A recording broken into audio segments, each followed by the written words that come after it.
Well, let's bring into the conversation Fleur Hassan-Nahoum, who is Israeli Foreign Ministry's Special Envoy and former Deputy Mayor of Jerusalem, who joins us from Jerusalem. Thank you so much for being with us once again here on Al Arabiya English.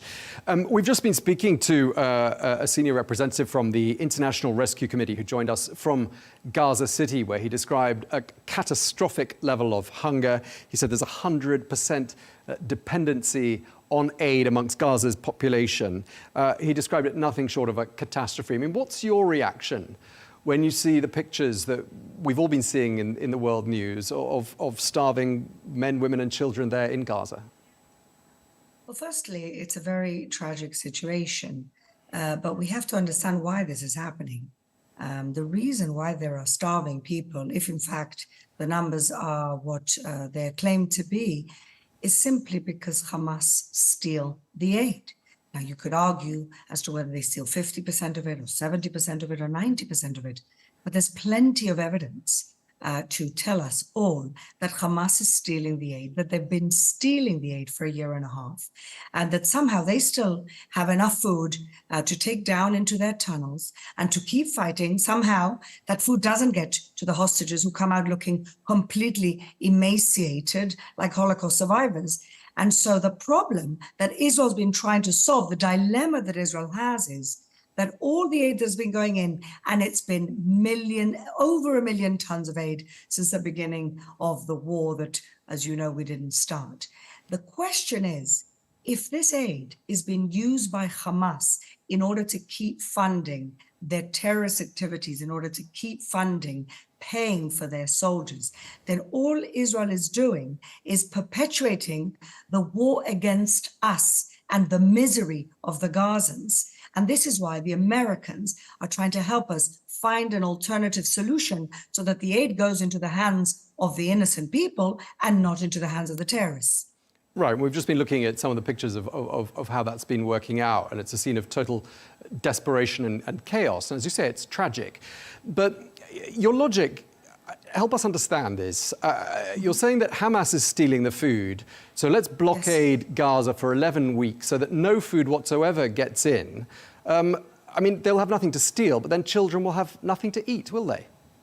Well, it's not so clear, because when we had the ceasefire for over a month, aid flooded in that should have lasted the Gaza Strip till July. That's what the expert says. But what happens? Hamas not just stole the aid, they started selling it to the innocent people for a premium, because that's how they fund their terrorist network, their terrorist activities. And so the question is Israel, who was the invaded party on October 7th, supposed to now continue to feed terrorists who are stealing food from their own children? This is a moral dilemma. It's also a military dilemma. What does Israel do? And what I'm saying is that we may see scenes of chaos, but at least the Americans are trying to help us find a solution. We'll talk about that solution, the Gaza Humanitarian Foundation, in just a moment, because there's lots to talk about there. But I just want to ask you about, how Israel feels internationally at this particular moment, because the chorus of condemnation is pretty unprecedented. At the start of the week, just to give you an example, there were 800 British-based legal experts, amongst them former Supreme Court judges. They wrote to the British Prime Minister, Sir Keir Starmer. They said genocide is being perpetuated in Gaza. Those are very strong words. What's your response? Well, it's absolutely ridiculous. For genocide, you need intention. For genocide, you need to want to wipe out an entire population.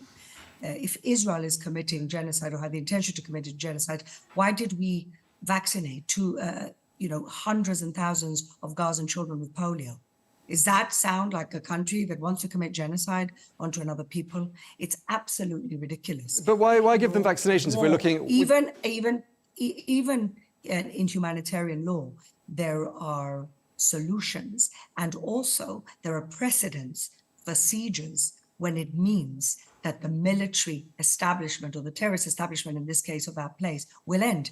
The Allies did it when they were fighting the war against ISIS. They did it in Mosul, and nobody Nobody had all these condemnations. So the question is, why is there such double standards when it comes to Israel fighting a war that it didn't start? And when it comes to Israel fighting an existential enemy that we need to get rid of in order to restore the safety of our country?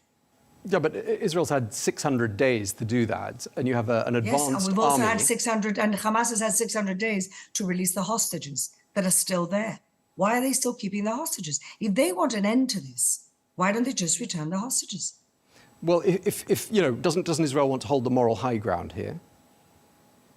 Israel wants our people home and the existential threats from a jihadi Islamist terror group on our border that attacked our people completely unprovoked on October 7th, killing women and children and taking 250 hostages, including babies. We want them gone. And I think that at this point, the Gazan people also want them gone. And let me tell you what the news doesn't show you, and that is the dozens of people that Hamas shoot in the head, point blank, every day for protesting their terrible, poisonous, destructive leadership. Yeah, I mean, I don't dispute that Gaza, that Hamas has been guilty of some atrocities, but we're also looking at pictures, well, atrocities full stop. We've been looking at pictures of emaciated children, emaciated because they've got nothing to eat. And you can't say that a full blockade... The reason why they have nothing to eat is because their own authority is stealing the food from those people. Well, no, it's just not coming across the border. There was a blockade for 11 weeks. To talk about double standards, you can also say that there's millions of emaciated people in Sudan. The news never covers that. Yemen has also used starvation as a weapon of war. We're not doing that.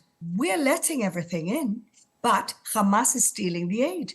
There was enough aid that went in that was supposed to last till July, but Hamas took it in order to continue to fund the war. So this is what I'm saying. Israel finds itself in a dilemma because we are a law-abiding country, because we do abide by humanitarian law, and because we have no intention of seeing innocent people die. However, we're facing an enemy that uses their own people as a weapon of a war against us. And that is a dilemma that we find ourselves in.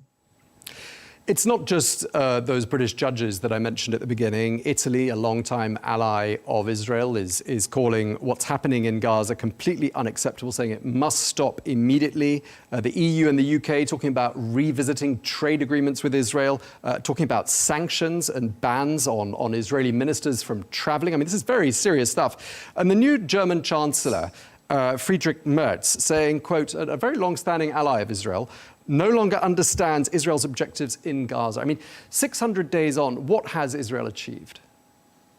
Well, Israel's objectives were very clear from the beginning. One is the return of the hostages, and the second is dismantling the genocidal jihadi terrorist group that lives on our borders and attacked us on October 7th. And in fact, those same people that have said that when they get the chance, when they regroup, they will attack again. This is the threat that Israel faces on our southern border. And so the objectives are very clear. Get rid of Hamas as the authority in the Gaza Strip and return our hostages. What the Chancellor doesn't understand about that, I'm not quite clear. But couldn't it be argued that Israel is creating something of a long-term, an even greater long-term danger for itself as a result of, let's say, 3 more generations of hatred? And that's going to come from the killing and the maiming of 54,000 people. Okay, some of them were Hamas fighters, but many of them were not. Half of them were Hamas fighters. But we don't know that for sure. And also in that number, if that number is true at all, it also includes people who died of natural deaths. Hamas puts everything in one bucket. So we have to be very careful from the genocidal terrorist groups numbers. But I don't accept this argument. I'll tell you why. Because the indoctrination which has been funded by all these countries that now condemn Israel through the UNRWA school system, that teaches the hatred of Jews, that teaches the fact that Jews are subhuman, that teaches children that the best thing they could do with their lives is sacrifice themselves for the cause. That is the reason why we have hatred. And it's not Israel defending itself in a war it didn't start. So all these countries that are condemning Israel today should look in the mirror and say, we've spent 50 years funding UNRWA, whose whole point was to perpetuate the refugee status of these people and to perpetuate the hatred of Israel and to try and reverse the 1948 declaration of the State of Israel.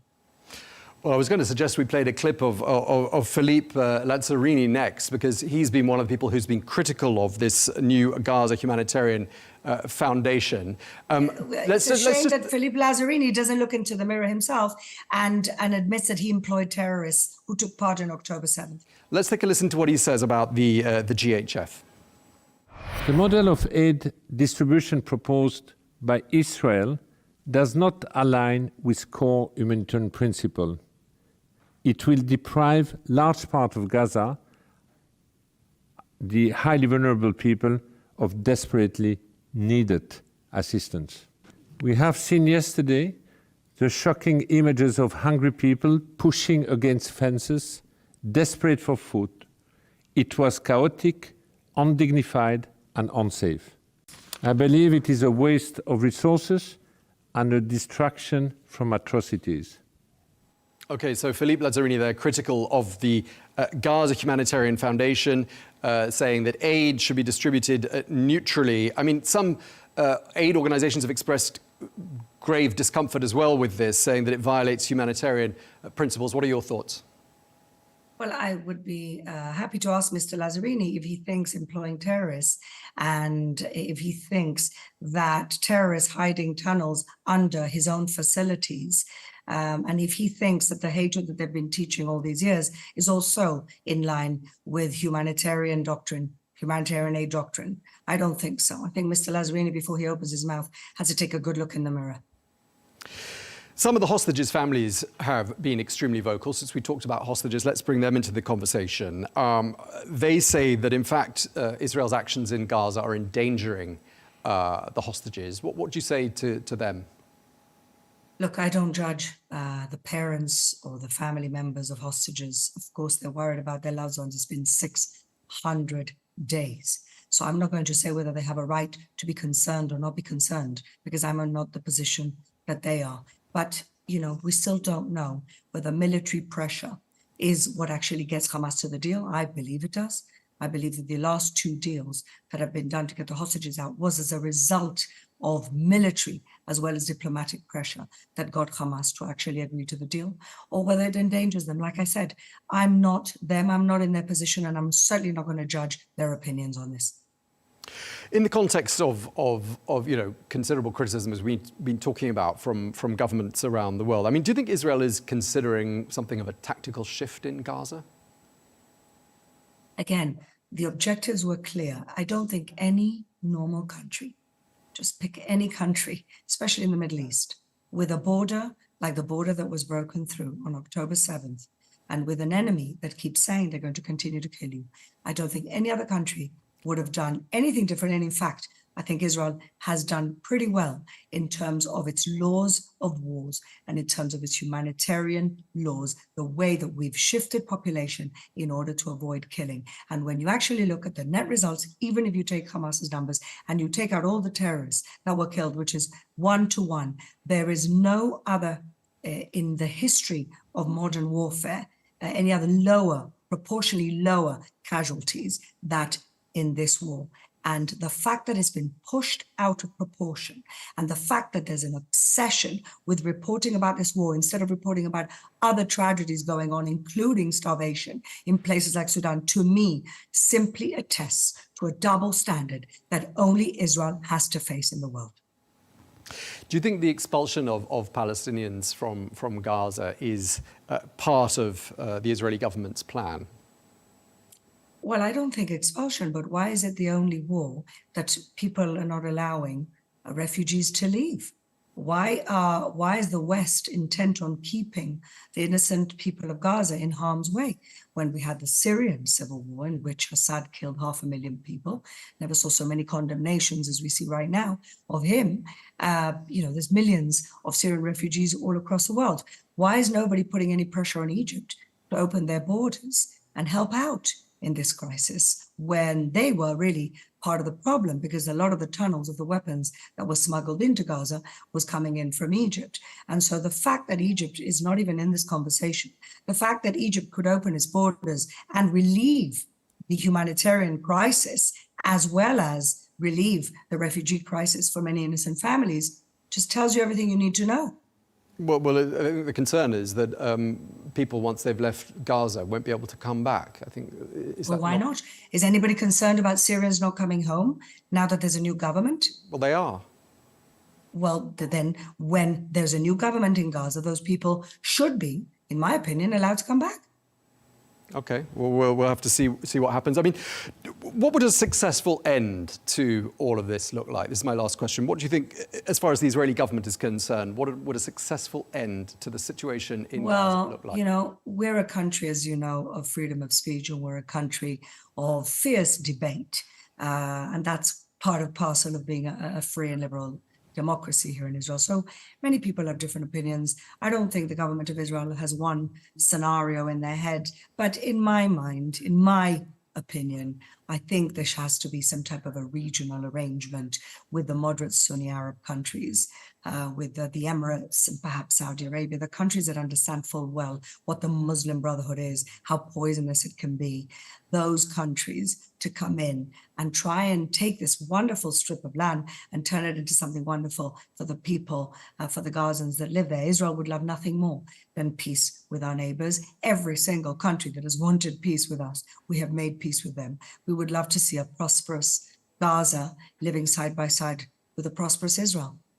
So some sort of an Arab-led peacekeeping mission there in Gaza. That would make sense to me. Whether the Arab countries that we think about are engaged in this type of thing or not, we have as yet to see. But I think that the Gazan people, if there was some type of regional leadership from Sunni moderate Arab countries, like I said, at the moment, the UAE, for example, is investing in Egypt's economy. They're going to build an island off the coast of Egypt. Well, why can't we do, by extension, something similar in Gaza, and to give these people a chance at a decent future for their children?